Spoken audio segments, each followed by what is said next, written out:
Кундуз Омыралиевой 37 лет, у нее 7 дочек. Многодетной матери тяжело прокормить маленьких несовершеннолетних детей, а потому она с нетерпением ждет получения пособий.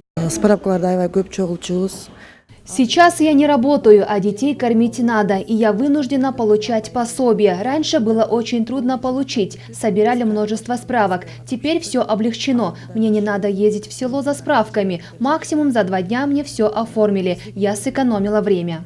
В рамках года цифровизации в Свердловском районе максимально упрощен процесс получения социального паспорта нуждающимся. Страдающие от болезней слуха или плохо видящие раньше собирали до 5 справок.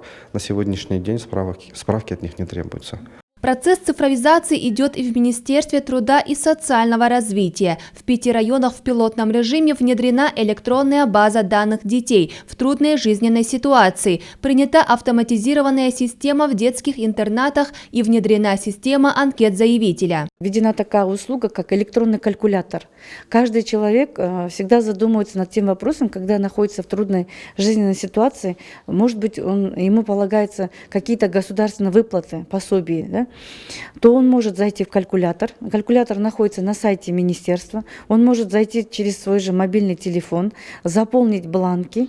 Через электронную систему Түндүк в цифровой формат будут переведены 189 госуслуг и внедрено 80 баз данных, что позволит значительно сократить временные затраты и финансовые расходы на бумагу. Сейчас цифровизация внедрена в 37 госорганах Кыргызстана.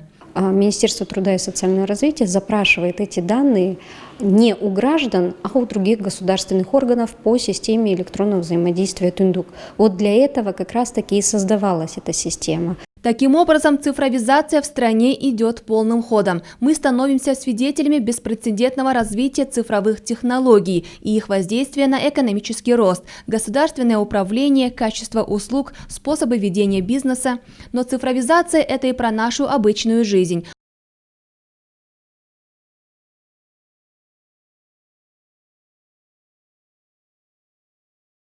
Вот здесь вход в систему. Набираем код свой, набираем пароль свой. Елена Конева уже год оплачивает коммунальные услуги, не выходя из дома, а именно через мобильное приложение. Эта удобная функция к тому же значительно экономит время, признается она. Не нужно стоять в очереди, как до этого было там в Сберкассе или на почте. Потом не всегда находишь время, не всегда это помнишь. Можно вспомнить и вечером, и в 12 часов ночи, и в час ночи, в любое время суток, и можно произвести оплаты. В рамках года развития регионов и цифровизации для удобства граждан запущено приложение Мегапэй. Через это мобильное приложение можно оплатить более 70 государственных и муниципальных услуг без оплаты комиссии. Популярной услугой является это оплата налога на недвижимое движимое имущество. Вот можно отметить, что за 20 дней более 30 тысяч граждан наших воспользовались данной услугой.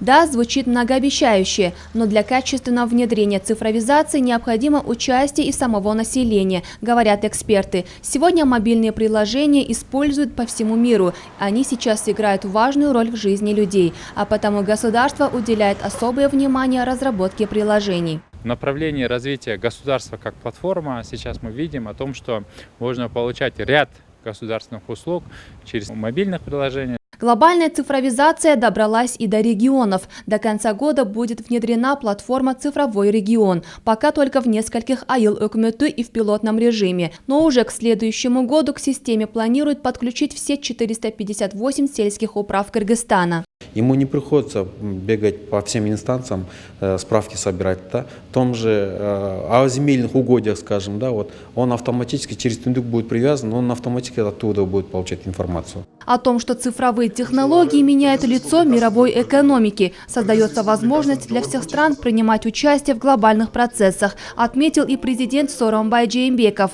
выступая 4 октября на конференции «Цифровая трансформация в Центральной Азии». По его словам, государство поставило задачу вывести республику на передовое место в регионе по цифровизации. Азыркы учурда саналык технологиялары дүйнө экономикасын жүзүн өзгөртүп, бардык өлкөлөр үчүн глобалдык процесске кеңири катышуу мүмкүндүгүн жаратты.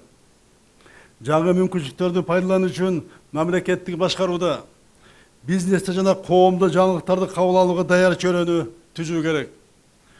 Өзгөрүүлөрдөн качпай, жаңыланы ыкчам кабыл алып, турмушка тездетип киргизген өлкөлөр гана ийгиликке жетип жатышат. Биз дагы башка мамлекеттердин артта калбай, заманбап коомду куруп, глобалдуу санарип экономикасында өз ордубузду табууга умтулуп жатабыз. Санариптештирүү боюнча өлкөбүздү биздин региондогу алдыңкы орунга алып чыгууну максат кылдык. Работа местных органов власти таким образом будет полностью автоматизирована. Санарип-Аймак для обеспечения эффективной деятельности будет интегрирован и с системой Түндүк. К ней сегодня подключены более 100 госорганов, коммерческих организаций и банков. Сейчас мы разработали, получается, ядро этой системы, подключили основные коммерческие организации, начали предоставлять первые сервисы. Суть такой диджитализации – повышение эффективности работы чиновников и искоренение коррупции. Так будет создана цифровая платформа взаимодействия между государством, частным сектором и гражданами.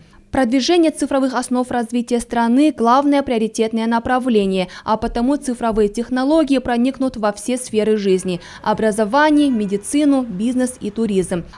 Айджана Нурбекова, Чингис Джумагулов, Ала-То 24, итоги недели.